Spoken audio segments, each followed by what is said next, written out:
Bonsoir, voyageurs. Vous revoici donc devant moi pour une nouvelle histoire. Parfait. Après tout, j'ai toujours de nouvelles histoires à vous raconter. Pour celle de ce soir, nous allons partir dans une contrée lointaine, à l'Est, au début du 19e siècle. Je sais, habituellement je suis plus mystérieux sur la chronologie, mais je dois avouer que j'aime surprendre. Enfin, trêve de bavardage, commençons. Notre histoire se déroule dans un village fermier relativement modeste du nom de Corva. La particularité de ce dernier était qu'il se trouvait à la lisière d'une forêt appelée la Forêt Blanche. Elle tenait son nom du fait qu'elle était en grande partie constituée de bouleaux. Le village était séparé de cette forêt par une rivière enjambée d'un vieux pont en pierre. Oh, c'était un endroit si calme. Les habitants se connaissaient tous. Ils étaient amicaux et tout particulièrement solidaires. Enfin, quoi de plus normal pour un village si isolé et recevant peu de visiteurs? Avec un tel isolement, les villageois avaient l'habitude de se débrouiller par eux-mêmes. Cependant, il y avait rarement des problèmes. C'était un lieu idyllique où chaque jour passait en ressemblant au précédent. Autant dire que lorsqu'un matin, un père se mit à courir dans les rues en hurlant que sa fille avait disparu, tout le village se mit à trembler. La nouvelle se répandit aussi rapidement que l'homme courait, suivi d'une certaine inquiétude s'installant à la même vitesse. Enfin, il faut dire que ce n'était pas la panique générale non plus. Après tout, Corva était un lieu paisible. Certes, les disparitions d'enfants n'étaient pas vraiment courantes, mais les enlèvements encore moins. Peu importe à quel point un endroit peut être calme et tranquille, les enfants restent des enfants. Cette jeune fille avait probablement voulu faire une simple excursion nocturne avant de s'égarer. En tout cas, c'était l'explication la plus plausible, et ce fut celle que les habitants admirent. Un groupe d'hommes fut rapidement mis sur pied afin de rechercher leur enfant, en compagnie de son père. Une partie fouilla le village de fond en comble, l'autre ses alentours et la forêt. Celle-ci était bien trop vaste pour être ratissée dans son intégralité, mais, selon toute vraisemblance, la fillette n'avait pas pu aller bien loin. La journée passa donc, et les recherches se révélèrent infructueuses. L'inquiétude commença à s'accroître tandis que celle du père se muait en angoisse. Ce dernier voulut poursuivre les recherches de nuit, mais le chef désapprouva cette idée. Inutile de mettre plus d'hommes en danger, alors que retrouver la fille dans l'ombre et de la nuit paraissait impossible. Cependant, il proposa quelque chose qui glaça le sang du pauvre homme. En effet, il déclara qu'il enverrait un groupe dès l'aube afin de descendre la rivière. Selon lui, il n'était pas impossible que la jeune enfant y soit tombée et fût emportée par le courant. Par conséquent, il y avait de fortes chances de retrouver son corps en la suivant. Inutile de dire que le père fut totalement incapable de trouver le sommeil. Les recherches reprirent donc le lendemain. Un groupe les poursuivit dans la forêt, tandis qu'un autre se mit à suivre la rivière. Tous rentrèrent bredouilles. Ils avaient couvert beaucoup de terrain en 2 jours, sans le moindre résultat. Pour le chef du village, il fallait se rendre à l'évidence. Il n'allait pas la retrouver. Le pauvre homme voulut protester, mais le dirigeant campa sur ses positions. Il déclara que les recherches allaient être abandonnées, mais qu'il n'empêcherait pas le père de les poursuivre de son côté. Quelques jours passèrent sans nouveaux incidents, durant lesquels notre homme continua de chercher son enfant, négligeant même de se nourrir, au point qu'il ne put poursuivre, terrassé par un état lamentable. C'est donc ainsi qu'environ une semaine après la première disparition, une seconde eut lieu. Autant dire que celle-ci secoua davantage ce paisible amour. Des groupes de recherche furent à nouveau mis sur pied, et comme la première fois, cela ne donna aucun résultat. L'inquiétude gagna davantage le cœur des habitants de Corva, qui commencèrent à surveiller leurs enfants de près. Vous vous doutez bien que cela ne fut pas d'une grande utilité. En effet, 5 jours après la seconde disparition, ce ne fut pas moins que 3 enfants qui disparurent en une nuit. Cette fois, la panique prit réellement le dessus. Dès l'annonce de la première disparition, tous les parents se rendirent dans les chambres de leurs enfants afin de s'assurer de leur présence. C'est donc ainsi que 2 autres furent constatés. La situation était grave. Les villageois se réunirent au centre de leur hameau et une idée inquiétante commença à circuler. Quelqu'un enlevait leurs enfants. En tout cas, ce fut ce qui se fit entendre dans la foule, jusqu'à ce qu'un vieux fermier se présente à eux. Il déclara qu'il avait travaillé jusque tard dans la nuit, et en passant devant le pont de pierre, il avait vu une jeune fille de l'autre côté, marchant sur le sentier de la forêt. Malheureusement, quelque peu écrasé par son labeur et son âge, il n'avait pas pu courir à elle, et elle n'avait pas répondu à ses appels. Bien évidemment, la première réaction de la foule fut de lui demander pourquoi il n'avait pas pris la peine de réveiller tout le monde. La colère à son égard commença à monter, mais ce pauvre homme put tout de même se justifier. Sa voix ne portait plus autant qu'avant, il n'aurait donc pu réveiller personne, et s'il avait dû frapper à toutes les portes du village, ils en seraient tous exactement au même point. La colère s'apaisa quelque peu. Dès lors, il savait où chercher, dans la forêt. Des nouveaux groupes de recherche furent montés afin de fouiller cette dernière, mais une fois de plus, ces battues furent vaines. Le soir venu, les villageois se réunirent une nouvelle fois. Il fut décidé de laisser des hommes éveillés afin de surveiller le village la nuit, dont l'un d'eux surveillerait le pont en permanence. Les premières nuits se déroulèrent sans le moindre incident. Aucun enfant ne fut attrapé, et donc aucune nouvelle disparition ne fut signalée. Ce calme dura 2 semaines. Les habitants se mirent à penser que la surveillance était suffisamment dissuasive. Bien que je ne l'avais pas mentionné, les plus terrifiés par ces événements étaient les enfants eux-mêmes. En effet, ces derniers avaient été questionnés. Savaient-ils pourquoi leurs amis allaient dans la forêt? Non, ils ne comprenaient pas pourquoi certains d'entre eux s'y rendaient, et surtout de nuit. Pour eux, il était clair que quelqu'un se cachait derrière ces enlèvements. Comme je le disais donc, 2 semaines s'écoulèrent sans le moindre incident. C'est alors qu'une nuit, le garde en charge de la surveillance du pont entendit un bruit non loin de lui. Il fut curieux, mais il ne quitta tout de même pas son poste. Ce ne fut que lorsqu'il aperçut une silhouette au loin l'observer dans le coin d'une rue adjacente qu'il se releva et s'y rendit. Il cria alors qu'un enfant se trouvait à l'extérieur. En voyant la silhouette s'enfuir, il cria une nouvelle fois afin d'alarmer les autres, faisant leur ronde dans les rues.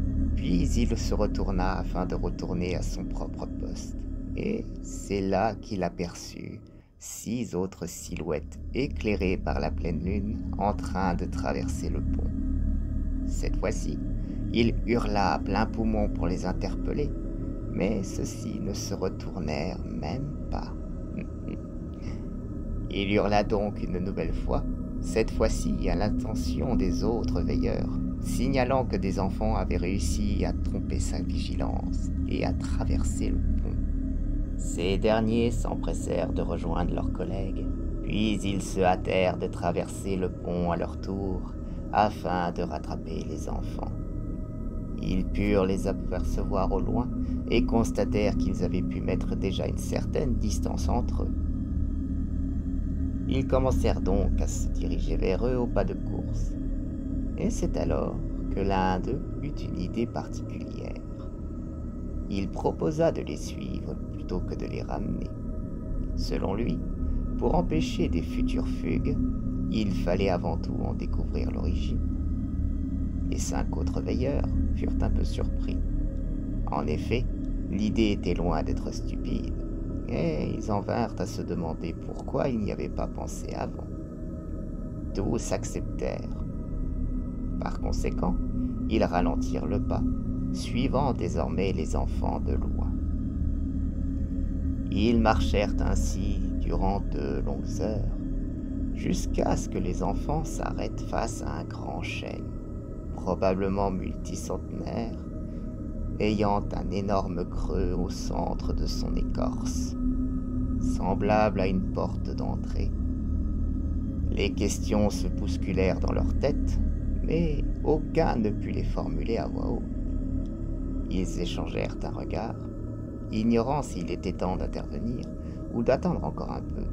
Mais avant qu'ils puissent se décider, les enfants sautèrent dans l'antre au cœur de l'écorce.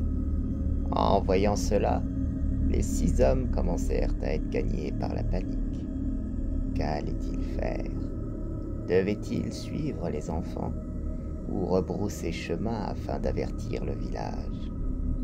À l'unanimité, ils décidèrent que 4 d'entre eux allaient rentrer, tandis que les 2 autres allaient devoir rester afin de surveiller l'arbre. Après tout, s'ils pouvaient revenir avec des renforts, leur voix leur serait bien utile pour les guider. Les 4 désignés repartirent alors au pas de course, non sans se perdre en chemin. En effet, il faisait toujours nuit, et ils s'étaient tant concentrés sur les enfants qu'ils n'avaient pas prêté attention à la route qu'ils avaient empruntée. Ils retrouvèrent leur village dans la matinée. Inutile de préciser que leur disparition, cumulée à celle des 6 enfants, avait créé une panique totale.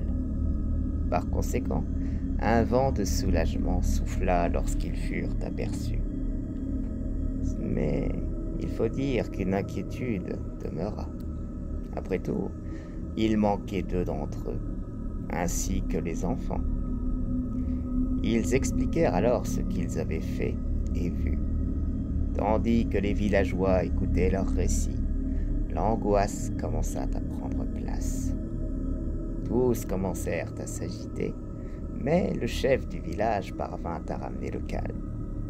Il déclara qu'un groupe d'hommes allait être mis en place et partirait avant le coucher du soleil. Il les sélectionna et leur ordonna d'aller se préparer. Il alla en faire de même de son côté, et lorsqu'il retourna sur la place du village, il fut surpris de voir que l'ensemble de ce dernier s'était rassemblé, brandissant fourches et torches, dans un brouhaha monumental. Les villageois semblaient prêts à brûler la forêt tout entière. Notre homme eut bien des peines à ramener le calme à nouveau et à les convaincre que le village entier ne pouvait y aller. Il redésigna son groupe et en profita pour en monter un second, en cas où il ne serait pas retenu dans la matinée. Tous ces préparatifs prirent beaucoup de temps, et la 12aine d'hommes ne put traverser le pont qu'au crépuscule. Très vite, la nuit tomba sur la forêt. Le groupe fut guidé autant que possible par 2 des hommes ayant suivi les enfants. les 2 autres étant restés au village afin de se reposer. Ayant quelques difficultés à se repérer, le groupe marcha un long moment. De temps à autre, il lançait un appel à l'attention de ceux étant restés sur place, et c'est donc au bout de 3 heures qu'ils eurent enfin une réponse qui put les guider jusqu'au vieux chêne. Les 14 hommes se tenèrent donc là, face à cet antre dont une certaine aura maléfique semblait se dégager. Tous frissonnaient à l'idée d'y pénétrer, ignorant totalement ce qu'ils allaient y trouver. Le chef prit alors les devants et y entra avant de glisser dans un tunnel de terre débouchant dans une large galerie creusée. Le reste de la troupe lui emboîta le pas, puis ils purent donc avancer ensemble. Ils n'étaient pas sereins. Une légère angoisse leur serrait même le cœur. Ils avançaient malgré tout d'un pas assuré, mais prudent. Au bout d'une dizaine de minutes, ils entrèrent soudainement dans un endroit bien plus vaste. Une antre dont le sol était tapi d'ossements frais. Je pense qu'il est inutile de vous préciser qu'il s'agissait de ceux des enfants. Ils étaient rongés, et sur certains d'entre eux, de la chair en putréfaction subsistait. Les hommes levèrent alors les yeux et virent d'étranges cosses suspendues au plafond. Certaines d'entre elles étaient éventrées, et d'autres contenaient les enfants disparus la nuit précédente. Ils étaient tous pâles, livides. Ils n'eurent aucun mal à comprendre qu'ils étaient déjà morts. C'est en voyant ce spectacle que l'un des hommes perdit son sang-froid et poussa un hurlement de terreur. Un grognement se fit alors entendre juste devant eux. Ils furent tous parcourus par un frisson d'effroi. Ils se tournèrent vers la source du son, et une créature immonde, presque indescriptible, apparut à la lueur de leurs torches. Il s'agissait d'un monstre insectoïde, un peu plus grand qu'un homme, à la tête disproportionnée, doté de 2 grands yeux noirs, ainsi que des flagelles devant une gueule ornée d'une centaine de petites dents tranchantes.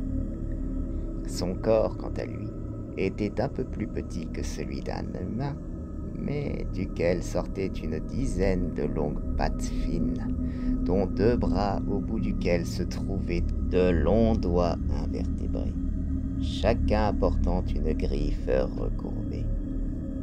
La créature était d'une couleur gris clair et semblait aussi molle qu'une vieille éponge. Ils n'avaient jamais rien vu de tel, et la panique commença à les gagner. La monstruosité s'approcha d'eux en hurlant, et le chef prit alors les devants, donnant un coup de fourche vers l'avant afin de maintenir celle-ci à distance. Mais ses pattes étaient plus longues que la fourche. Elle en envoya une vers le pauvre homme, l'empalant de part en pleine poitrine. Les compagnons étaient terrifiés. Cependant, face à cela, l'un d'eux eut un élan de courage, certainement dû à la perte de sang-froid, et il lança sa torche sur la créature, en plein dans l'œil. Puis il attrapa la fourche que son chef avait laissée tomber avant de mourir, et la planta en plein dans sa poitrine. Celle-ci poussa un hurlement de douleur, puis elle sauta au plafond d'un bond si rapide qu'elle emporta son assaillant avec elle. Elle tenta de s'accrocher à l'une des racines, mais elle s'y était agrippée d'un geste si brusque qu'elle l'arracha et retomba lourdement au sol. Tout à coup, le plafond commença à s'affaisser, là où la racine avait été arrachée. C'est ainsi que la créature blessée se retrouva très rapidement ensevelie, et les survivants durent quitter la caverne au plus vite. Ils se mirent à courir dans le tunnel, tentant d'échapper à l'effondrement, mais l'un d'eux, moins endurant que les autres, fut rattrapé par ce dernier. Ils parvinrent tout de même à ressortir par le vieux chêne, mais de justesse. Une fois de retour dans la forêt, ils ne purent que constater que le sol au-delà de l'arbre s'était affaissé, créant un nouveau relief, comptant de nombreux arbres ayant été couchés dans le processus. Les hommes prirent un instant pour s'asseoir afin de se remettre de leurs émotions. Ils étaient tous profondément secoués, et ce qu'ils avaient vu cette nuit-là allait les hanter pendant des années. Au terme d'un long moment où aucun d'eux ne put prononcer le moindre mot, ils reprirent la route du village. Ce fut donc sur le retour qu'ils purent enfin en parler entre eux. Ils se posaient de nombreuses questions, mais n'y trouvèrent aucune réponse. Ils parvinrent à retrouver leur hameau à la fin de la nuit, et lorsqu'à l'aube ils purent réunir tout le monde, ils racontèrent tout. Les enfants avaient été attirés dans la forêt par une créature immonde, afin qu'elle puisse les dévorer. Ils racontèrent comment leur chef et 2 de leurs compagnons avaient péri dans ces tunnels. Mais ils purent assurer que le monstre était mort. Après tout, comment aurait-il pu survivre à un tel effondrement avec une fourche plantée au plus profond de son corps? Suite à ces événements, les villageois se méfièrent de la forêt. Une barrière fut même érigée à l'entrée du pont pour empêcher les enfants de le traverser. Cependant, il n'y eut plus jamais la moindre disparition, et l'histoire des disparus de la forêt blanche devint, au fil des générations, une légende destinée à les effrayer, leur disant que s'ils n'écoutaient pas leurs parents, le monstre les appellerait dans son antre au creux du vieux chêne afin de les dévorer. Ainsi s'achève cette histoire. J'espère qu'elle vous aura fait frissonner. Je me doute que votre esprit est assailli de questions, mais une histoire ne peut pas apporter toutes les réponses. Sans mystère, elle perdrait de son charme. Après tout, rien n'est plus inquiétant que l'inconnu, car tout peut s'y trouver. Et justement, la prochaine fois, nous parlerons encore de l'inconnu, mais plus en profondeur. À très bientôt, voyageurs. Revenez vite, car l'épouvantail aura toujours une histoire